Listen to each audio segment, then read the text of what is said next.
नमस्कार, आप देख रहे हैं न्यूज इंडिया। आपके साथ मैं हूं सरफराज सैफी और आज उत्तर प्रदेश के लिए, पश्चिम उत्तर प्रदेश के लिए खास बेहद दिन है, क्योंकि आज पहले चरण की वोटिंग हो रही है और वोटिंग से पहले तमाम जो पॉलिटिकल पार्टियां हैं अपने अपने जीत के दावे करने लगी हैं और पश्चिम उत्तर प्रदेश के जिन 11 जिलों की 58 विधानसभा सीटों पर चुनाव हो रहे हैं, यानी एक तरीके से युद्ध का आगाज हो गया है। 403 विधानसभा सीटों की लड़ाई में आज 58 सीटों पर जंग हो रही है।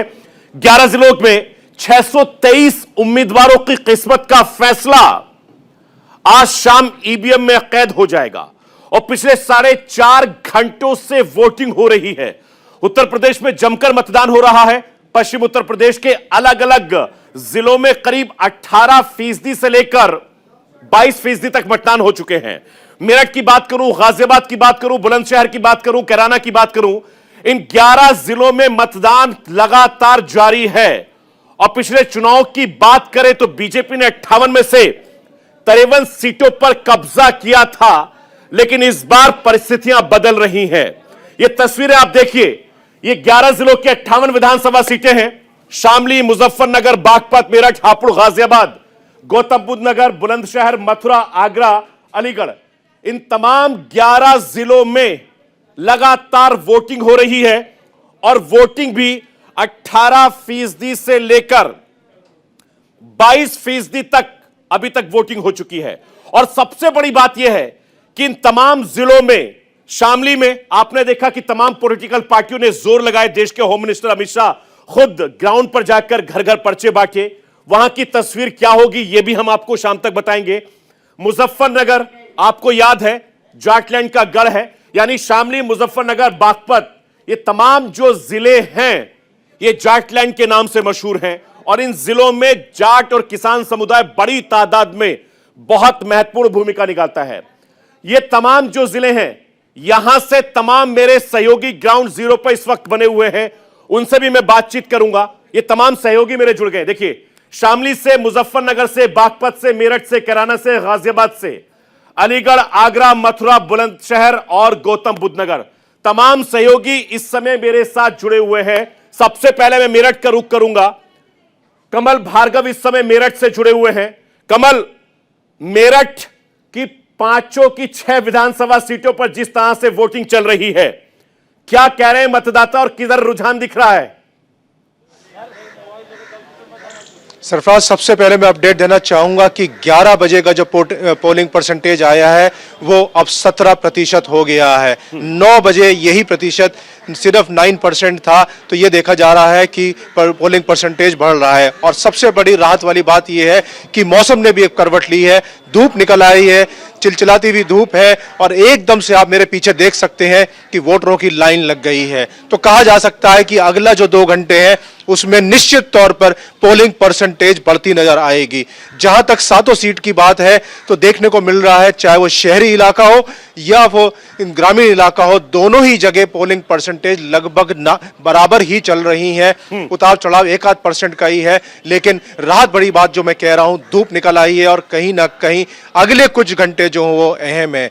और जहां की बात कर रहे हैं कि माहौल कैसा है, तो मैं कहना चाहूंगा कि अलग अलग सीटों पे अलग अलग समीकरण है। इस बार देखने की बात यह है कि सबसे पहले तो बीजेपी अपनी फ्रंट लाइन में जिस तरीके से चुनाव लड़ रही है वो सभी देख रहे हैं, लेकिन सीधा मुकाबला पश्चिमी उत्तर प्रदेश में एक नहीं बल्कि 2 पार्टियों के साथ मिलकर, जिसे हम गठबंधन कह रहे हैं, कि समाजवादी पार्टी और राष्ट्रीय लोक दल के कैंडिडेट उतरे हुए हैं। तो कहीं ना कहीं जो फैक्टर है, कमल, लंबे वक्त से आप पश्चिमी उत्तर प्रदेश की सियासत को जानते हैं, लगातार लंबे वक्त से आपने ग्राउंड पे काम किया है और जिस तरीके से पिछले चुनाव आपने कवर किए हैं, इस चुनाव को अगर देखें तो लोगों के बीच मुद्दे और तमाम चीजें अलग हैं।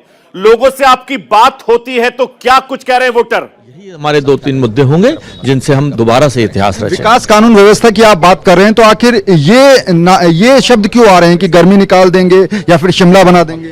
देखिए, चुनाव व्यवस्थाओं में जब आपस के वाक होते हैं, कोई सामने वाला कोई कहता है, उसका एक जवाब जाता है, फिर जवाब का फिर काउंटर जवाब आता है, ये उसके हिस्से। लेकिन हमारा जो मेन मुद्दा है ये वही है, हमारा मेन मुद्दा है, उसके पीछे भी भावना यही है कि कानून व्यवस्था को हम और सख्त कर देंगे, गुंडे माफियाओं को बिल्कुल ध्वस्त कर देंगे। डॉक्टर साहब, जिन 58 सीटों पर आज वोटिंग हो रही है उसमें जाट लैंड भी आता है, चाहे बागपत, बड़ोच, शामली की बात करें, यहां पर जयंत और अखिलेश की जोड़ी क्या बीजेपी को कोई टक्कर दे रही है? देखिए, हमारे यहाँ कोई लैंड है ही नहीं, हमारे एक ही लैंड है, इंडिया लैंड।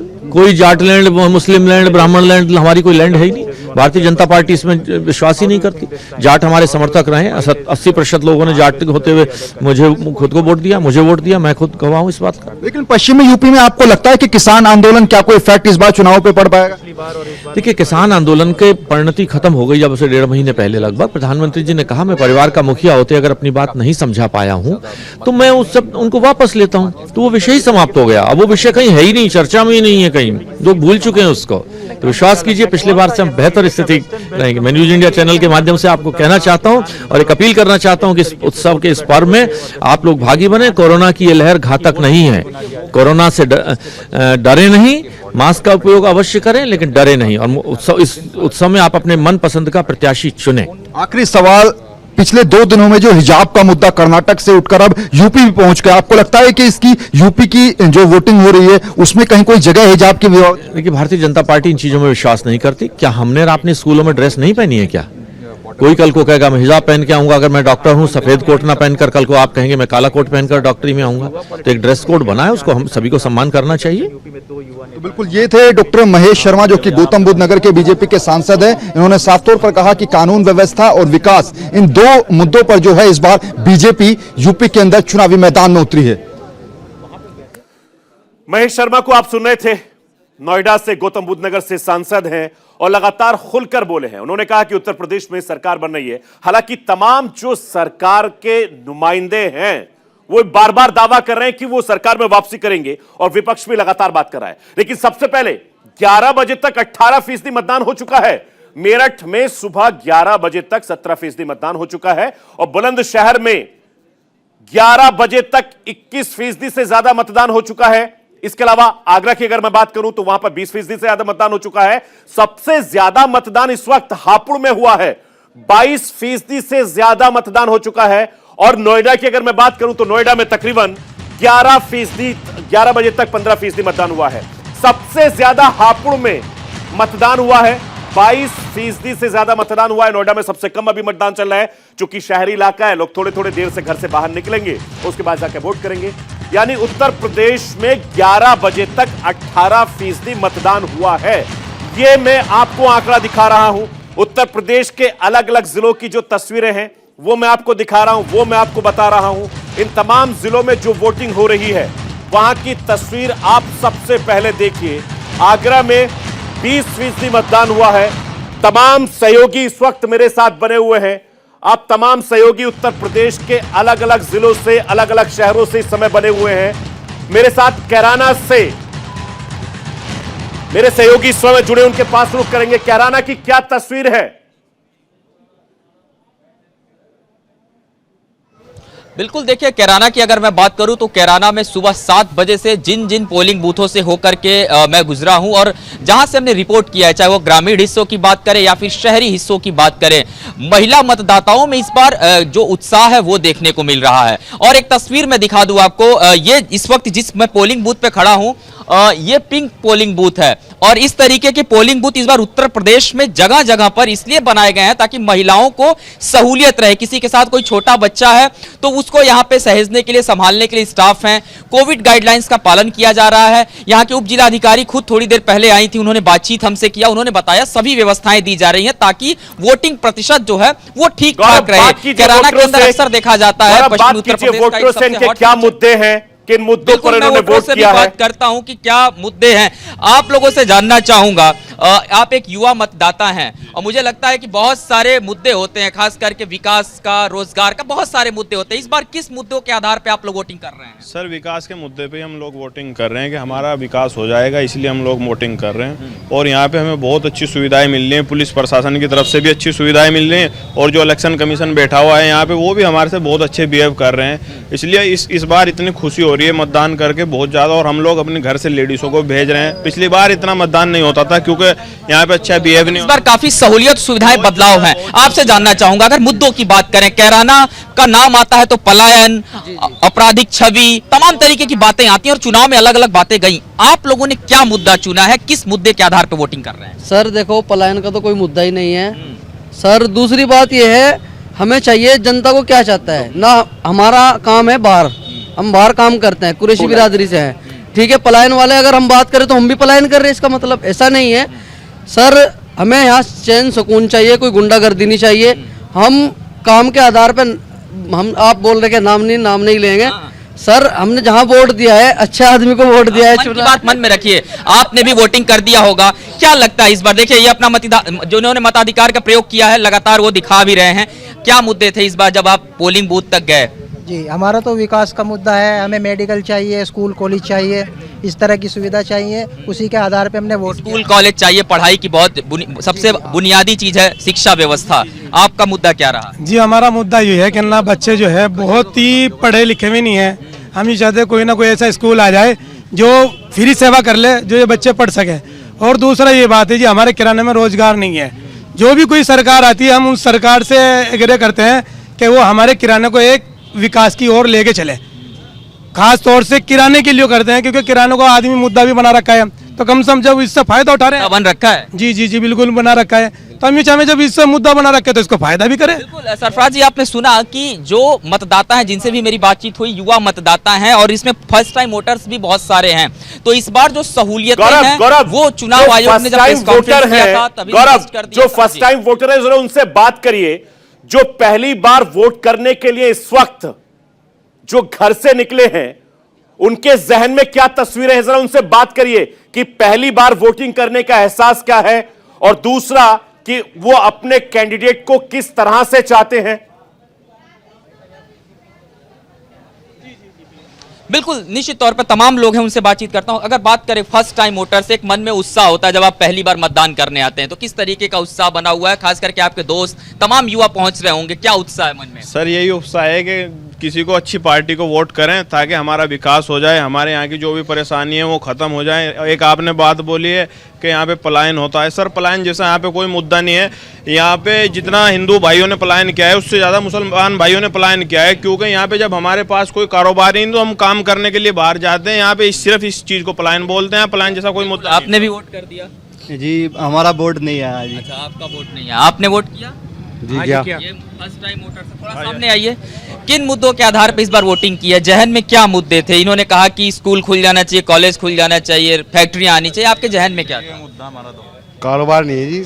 अब इस सरकार में कारोबार नहीं है, कारोबार की जरूरत है लोगों को। कारोबार की जरूरत है, यानी कि उद्योग व्यापार बढ़ने चाहिए। जी बिल्कुल। तो युवा मतदाता हैं यहाँ सरफराज जी, जिन्होंने साफ तौर पे अपनी बातों को रखा कि दो बातें यहाँ पर मतदाता चाहता है, खास करके जो फर्स्ट टाइम वोटर है, युवा मतदाता है, उनका कहना है कि रोजगार आना चाहिए। और जब रोजगार आएगा तो जाहिर सी बात है जो युवा हैं वो रोजगार की तरफ जाएंगे और काम धंधों में लगेंगे। कैराना की बात आती है, पश्चिमी उत्तर प्रदेश की काफी हॉट सीट है। अब से थोड़ी देर पहले मृगांका सिंह से जब बातचीत हुई तो उन्होंने इस बात को कहा कि अमित शाह जब पहुंचे हुए थे, जिन परिवारों ने पलायन करके घर वापसी कर लिया था, मैंने उनसे पूछा कि पलायन के मुद्दे पर क्या भारतीय जनता पार्टी इस बार भी चुनाव में मैदान में है? मैं आपके पास आऊंगा, देखिए मैं आपके पास आऊंगा, मुझे लखनऊ जाना पड़ेगा।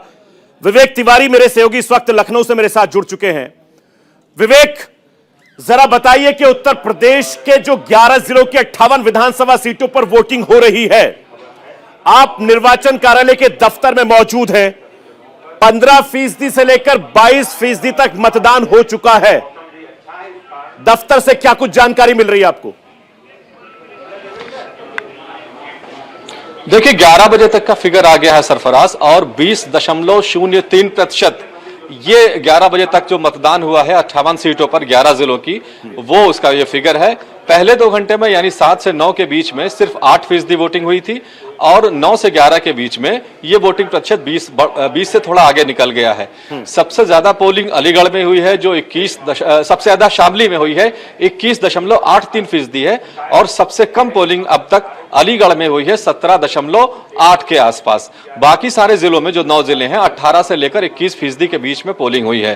तो 7 से 9 के मुकाबले में अगर हम 9 से 11 की बात करेंगे तो वोटिंग प्रतिशत बढ़ा है, और 11 से 1 के बीच में यानी आने वाले जो 2 घंटे में पोलिंग होनी है वो प्रतिशत थोड़ा और बढ़ेगा।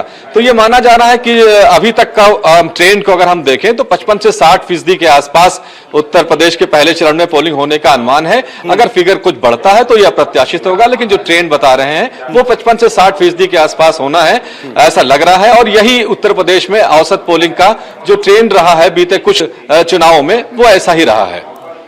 ठीक है विवेक, आप बने रहिए, मैं आपके पास वापस लौटूंगा, आपसे पल पल की जानकारी लेते रहूंगा। नीरज मेरे सहयोगी भी इस वक्त मेरे साथ जुड़ गए हैं। नीरज, आप बताइए क्या है ग्राउंड पर, क्या कुछ चल रहा है और क्या कह रहे हैं मतदाता? जी देखिए, हम इस समय मथुरा में हैं और सुबह से जो हम लोगों ने तमाम जगहों पर हम लोग गए, वहां पर लोगों से बातचीत की, तो आज मथुरा के लोग काफ़ी उत्साहित हैं अपने मतदान का प्रयोग करने के लिए, चाहे वो बुजुर्ग हो, चाहे वो नए वोटर्स हो और चाहे वो महिलाएं हों। सुबह 7 बजे से ही लोग लाइन लगाकर यहाँ वोटिंग का अपने मतदान का प्रयोग कर रहे हैं। और अभी लगातार अगर मथुरा के वोटिंग प्रतिशत की हम बात करें तो वोटिंग प्रतिशत 20 से ज़्यादा है, यानी कि 20.70% मतदान 11 बजे तक हो चुका है, और आने वाले वक्त में ये मतदान प्रतिशत और बढ़ेगा। और जो लोगों से हमारी बात हुई तो उनका साफ कहना है कि मुद्दा जो है वो विकास का है और विकास ही रहेगा। ठीक है नीरज, मैं आपके पास वापस लौटूंगा, आप नजर बनाए रखिए और उम्मीद करते हैं कि आप किसी पोलिंग बूथ पर जाकर वहां पर भी लोगों से बातचीत करेंगे। तमाम सहयोगी लगातार चप्पे चप्पे पर मौजूद हैं, लेकिन हमारे साथ 2 खास मेहमान भी इस समय जुड़े हुए हैं, उनका भी मैं रुख कर लेता हूं। हमारे साथ रघुलाल जी हैं, आप बहुत ही सीनियर और वरिष्ठ आप विश्लेषक हैं। रजनीश जी वस्ते इस समय मेरे साथ जुड़े हुए हैं। राहुल जी, सुबह से लगातार आप वोटिंग पर नजर बनाए हुए हैं, सुबह से लगातार आप वोटिंग देख रहे हैं। जिस इलाकों में वोटिंग हो रही है, क्योंकि मुझे याद है कि आपने किसान आंदोलन के दौरान बहुत सारे जो सटीक विश्लेषक किए थे वो सटीक बैठे, क्या लगता है कि आज की जो वोटिंग हो रही है 11 जिलों में, किसान भाइयों का कितना असर होगा? इस पूरे 11 जिले में जो पश्चिमी यूपी का ये चुनाव है उसमें सबसे बड़ा घटक अगर मैं कहूं तो वो किसान आंदोलन है। ये किसान आंदोलन के कारण एक तरह से पूरा वोटिंग पैटर्न बदल गया है।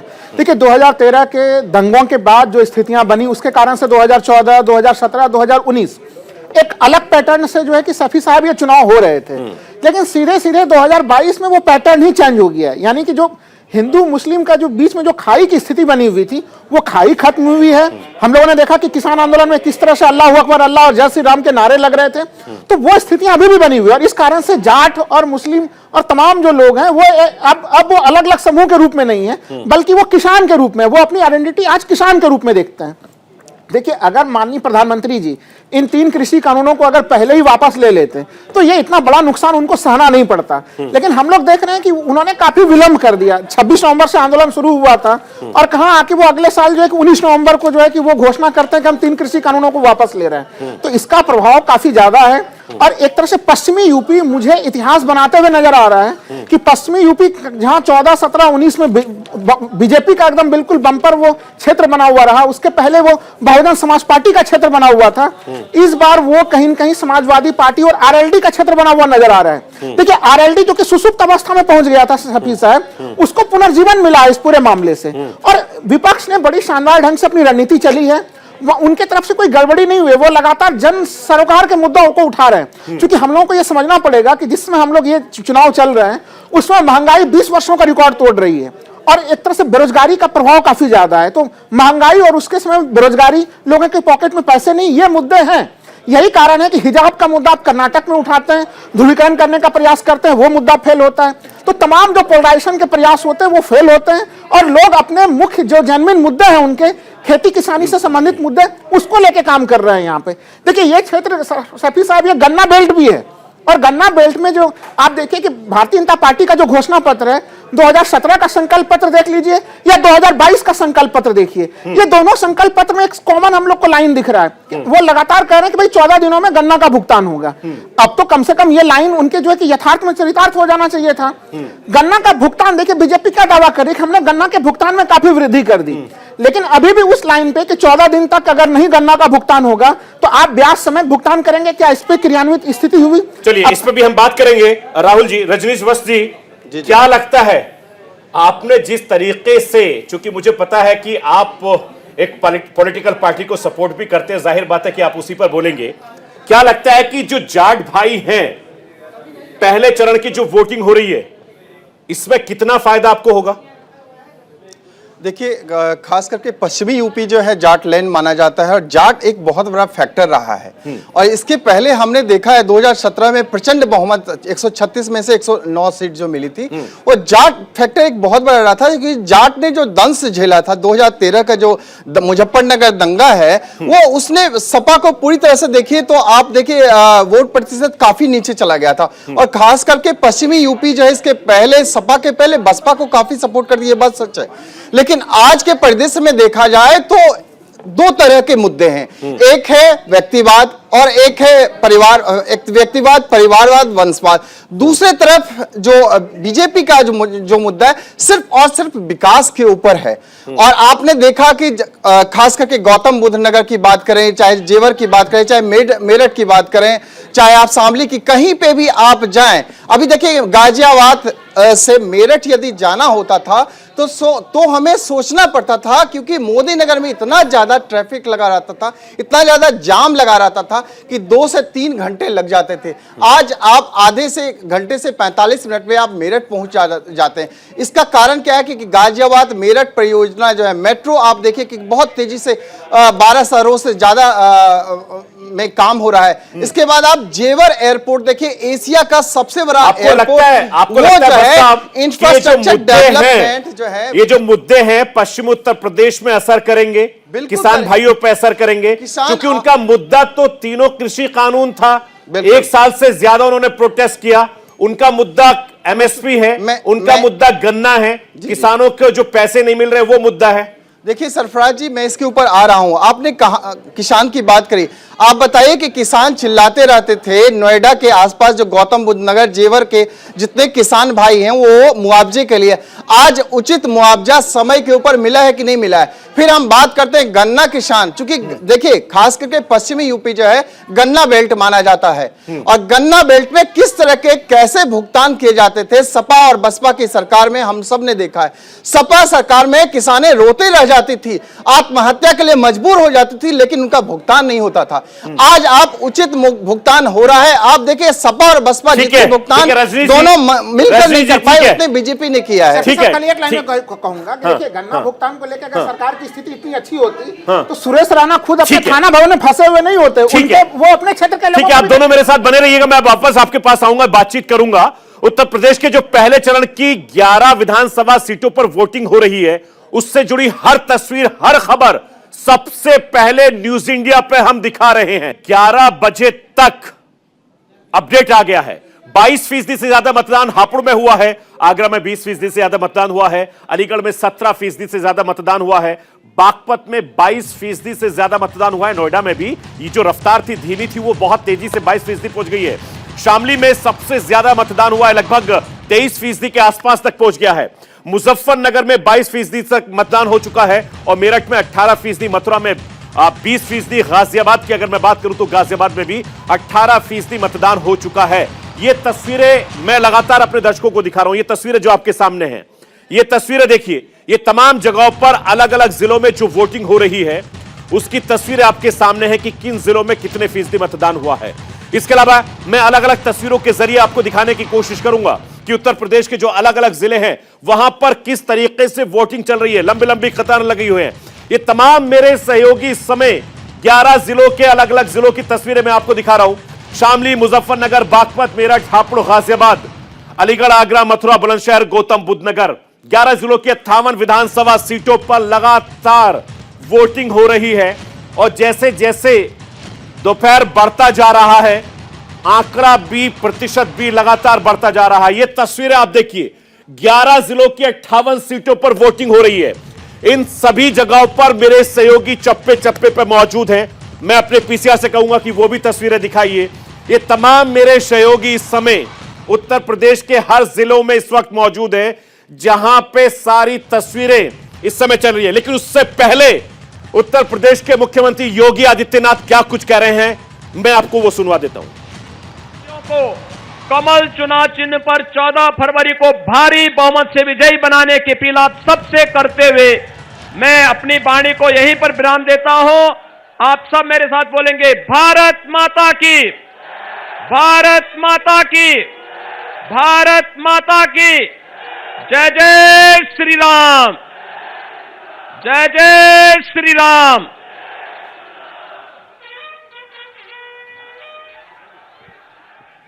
आपके बीच में चंद मिनटों में माननीय प्रधानमंत्री आदरणीय नरेंद्र मोदी जी पहुंचने वाले हैं। मैं इधर दाहिनी ओर पर बाहर जो लोग खड़े हैं और प्रशासनिक अधिकारियों से निवेदन करूंगा कि वो बैरिकेड में। ये सहारनपुर की तस्वीरें मैं आपको दिखा रहा हूं, जहां पर योगी आदित्यनाथ पहुंच गए हैं और देश के प्रधानमंत्री नरेंद्र मोदी थोड़ी देर के बाद इसी मंच पर आपको वो नजर आएंगे। उस पर भी हम बातचीत करेंगे। दोनों खास मेहमान इस समय मेरे साथ जुड़े हुए हैं और मेरे सहयोगी रमन भी इस समय मेरे साथ इस स्टूडियो से जुड़ गए हैं। उनके पास भी मैं रुक करूंगा। सबसे पहले राहुल जी, जिस तरह की तस्वीरें हम अपने दर्शकों को दिखा रहे हैं, ये तस्वीरें बहुत कुछ बयां कर रही हैं। और सबसे बड़ी बात यह है कि उत्तर प्रदेश के जिन जिलों में वोटिंग हो रही है, मुद्दे वही हैं, अहम वही हैं और उससे भी समझने की कोशिश करेंगे। लेकिन सबसे पहले मैं रमन आपके पास आऊंगा। रमन, जिस तरीके से उत्तर प्रदेश के अलग अलग जिलों में वोटिंग हो रही है, उससे जुड़ी क्या खबरें आपके पास आ रही हैं?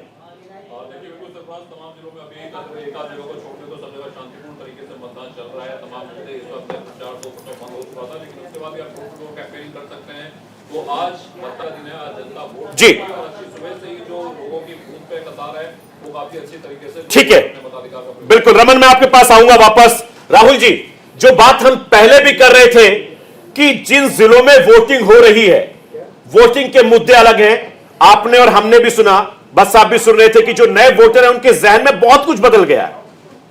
नहीं, बिल्कुल सही है और काफी भारी संख्या में नए वोटर हैं इस समय और वो काफी जोश खरोश के साथ वो वोट कर भी रहे हैं। वो तो इसलिए उनके लिए विकास और तमाम तरह की चीजें जो है वो प्रथम प्राथमिकता के ऊपर हैं वो। तो इसलिए मैं बार बार कह रहा हूं कि ये चुनाव जो है ना, ये काफी बदलाव वाला चुनाव हमें प्रथम दृष्टया ही नजर आ रहा है। देखिए, इसमें अगर दो चार घटकों को मैं जोड़ दूं, पश्चिमी यूपी के क्षेत्र को अगर हम लोग बातचीत करते हैं, देखिए हम लोग मुस्लिमों के को लेकर बात करते हैं, 27% उनका वोट शेयर है, जाटलैंड का पूरा एरिया है। लेकिन जो सबसे महत्वपूर्ण चीज मैं देख रहा हूं इस चुनाव में, एक और बदलाव देख रहा हूं कि यहाँ पे 25% सफी साहब यहाँ पे एक तरह से दलित वोटर भी हैं और वो 25% दलित वोटर में से जो गैर जाटव वोट जो कि पहले कहीं न कहीं बीजेपी की तरफ से जाते हुए दिख रहा था, वहां पे भी एक परिवर्तन कहीं न कहीं दिख रहा है। देखिए, उनका प्रथम विकल्प अभी भी जो है कि बहुजन समाज पार्टी है, लेकिन अगर उनको द्वितीय विकल्प चुनना पड़ रहा है तो वो गठबंधन की तरफ जा रहे हैं। वो तो एक तरह से यहाँ पे हमें परिवर्तन दिख रहा है, इसको भी सोचना पड़ेगा।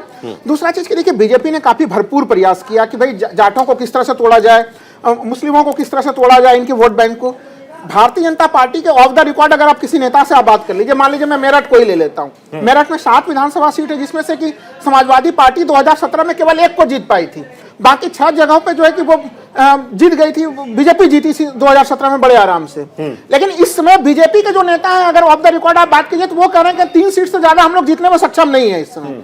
तो स्थितियां तो यह है कि वही लोग स्वीकार कर रहे हैं हार अपनी, और इस पूरे मामले में किसान आंदोलन की बड़ी निर्णायक भूमिका है, इससे हम लोग इनकार नहीं कर सकते। देखिए, जो सरधना से जो उस समय 2013 में नायक बन के उभरे थे सैफी साहब, जो संगीत सोम जी, संगीत सोम देखिए कितने मजे से इलेक्शन जीत रहे थे, लेकिन वो हैट्रिक लगाने में उनको काफी कठिनाई का सामना करना पड़ रहा है, वहां पे बहुत जबरदस्त कांटे की टक्कर है। तो ये एक चुनाव में ऐसा चुनाव देख रहा हूं कि जैसे जैसे चुनाव के दिन करीब आ रहे हैं, वैसे वैसे भारतीय जनता पार्टी के लिए चुनौतियां बढ़ती हुई नजर आ रही हैं और कहीं न कहीं गठबंधन जो है वो एक तरह से बेहतर ढंग से अपना मैसेज और अपना परसेप्शन जनता के बीच में पहुंचाते हुए नजर आ रहा है। मैं इसलिए कह रहा था उसमें पिछले खंड में कि जैसे गन्ना का ही मामला है, गन्ना को लेकर सरकार तमाम दावे कर रही है कि भाई हम गन्ना का भुगतान बड़े अच्छे से कर रहे हैं, बड़ा रिकॉर्ड तौर पे कर रहे हैं, लेकिन उसके बावजूद भी आखिर सुरेश राणा जी संकट में फंसे हुए हैं, गन्ना मंत्री हैं। सोचिए, योगी सरकार में कितने कद्दावर मंत्री रहे थे, वो अपने क्षेत्र के लोगों का गन्ना भुगतान जो है कि बजाज वालों से नहीं करवा पा रहे हैं, तो उनको एंटी इनकम्बेंसी फैक्टर का उनको सामना करना पड़ रहा है। तो गन्ना मंत्री अगर अपने क्षेत्र में लोगों को गन्ना के मामले में न्याय नहीं दिला पा रहे, तो स्थितियां कितनी जटिल है। और रंजीत जी, ये सबसे बड़ा सवाल है जो पहले भी हम बातचीत कर रहे थे, जो किसान भाइयों का मुद्दा है या जाट समुदाय का मुद्दा है। चूंकि पश्चिम उत्तर प्रदेश के अंदर जिन 11 जिलों की 58 विधानसभा सीटों पर वोटिंग हो रही है, जाट समुदाय, मुस्लिम समुदाय और दलित समुदाय के भाई बहन वहां पर मौजूद हैं। उनके जहन में भी अलग अलग चीजें चल रही हैं, लेकिन सबसे बड़ा मुद्दा जो आज वोट कर रहे हैं, उनके जहन में कृषि कानून, गन्ना पैसे और इसके अलावा विकास जैसे मुद्दे बिल्कुल सारे रहेंगे। देखिए सरफराज जी, इन्होंने बहुत अच्छी बात बताई इसके पहले कि बहुत सारे जनता जो है जनता जनार्दन होती है और वो सारे मुद्दे उनको ध्यान में होंगे। कोरोना काल में हम सब ने देखा है कि सपा सुप्रीमो जो है अभी अखिलेश यादव जी विक्रमादित्य मार्ग पे ट्वीट खेल रहे थे और हमने यह भी देखा है कि जब 2013 के दंगे हुए थे तो यही जो अपने आप को जाट नेता मानते हैं जयंत चौधरी जी, वह अपने घर में दुबके हुए थे, जाट को बचाने के लिए नहीं गए थे। उसके बाद मुद्दे की बात करते हैं तो हाँ, किसान को याद होगा वो दिन। सारे जाट समाज की बात करें, गैर जाटव की बात करें, चाहे यादव की बात करें, चाहे आप दलित की बात करें, तो वो सब याद होगा कि जब आजादी से लेकर के आज तक हमारे खाते में कभी 1 रुपया नहीं आया। पीएम सम्मान किसी योजना जो है सम्मान निधि योजना के तहत आपने देखा कि साल में 6,000 जो हमारे किसान भाइयों को मिलता है, 2,55,00,000 किसानों को जो मिला वह भी किसानों को याद होगा। आप हम सब जानते हैं। मैं देखिए भाई साहब, मैंने आपको राहुल लाल जी मैंने नहीं टोका, अभी मैं आपको गिनाना चाहता हूँ। 86 लाख। आप दोनों के पास आऊंगा, रमन के पास भी वापस जाऊंगा, लेकिन इस बीच जो सबसे बड़ी बात यह है कि जिन जिन इलाकों में वोट डाले गए हैं वहां के जो बड़े नेता हैं उनका रिएक्शन क्या है, वो मैं पहले आपको सुनवा देता हूं। मैं आपके पास आऊंगा। आप जैसे जनता के लिए काम किया है वही मेन, और उसी के लिए जनता भारतीय जनता पार्टी को वोट दी। और मेरा अपना मानना है कि भारतीय जनता पार्टी बहुमत से सरकार बने। तो पहले चरण की वोटिंग इस समय चल रही है।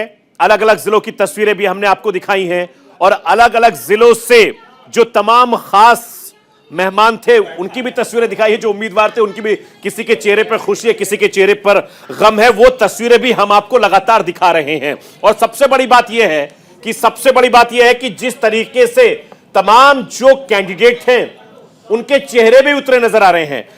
राहुल लाल जी, संगीत सोम को आपने देखा, मैं नाम लेके इसलिए जिक्र कर रहा हूं क्योंकि जिस अंदाज के लिए वो जाने जाते हैं, आज उनका चेहरा थोड़ा सा मुरझाया हुआ है। क्या वजह हो सकती है? देखिए बिल्कुल जो वजह स्पष्ट है। देखिए वो लगातार जो ये हैट्रिक था उनका, ये तीसरा चुनाव जीतते हैं तो वो हैट्रिक लगाएंगे, लेकिन उनके लिए जो है कि ये चुनाव बिल्कुल पहले के चुनाव से काफ़ी अलग है और वो संकट में है इस समय। वो जो उनका सीट है वो शुरुआत में तो देखिए, अगर आज से कुछ महीना पहले चले जाइए तो वो लग रहा था काफ़ी आसानी से निकल जाएंगे, लेकिन जैसे जैसे समय इलेक्शन का पास आता चला जा रहा है वैसे वैसे संगीत सोम बिल्कुल उनका सीट अभी फंसता हुआ नजर आ रहा है। काफ़ी मुश्किल है कि देखिए मतदाता हैं, जनता जनार्दन है सब कुछ, लेकिन जो हम लोग आकलन कर रहे हैं उस आकलन में मुझे लग रहा है कि वो सीट जो है कि उनके हाथ से जो है फिसलता चला जा रहा है, वो वहां पे हारने वाले श्रेणी में लग रहे हैं।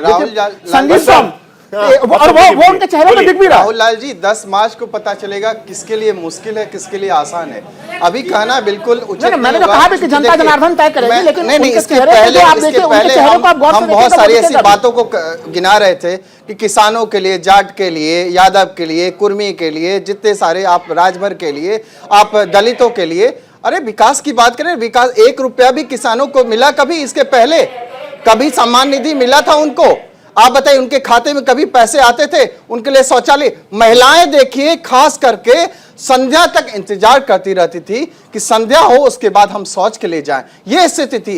ये 2017 के बाद बदलाव आया। आप देखिए शौचालय उनके लिए निर्माण हो रहा है। आप बताइए कि 86 लाख किसानों को, आप बताइए 36,000 मैं आपको रोकूंगा।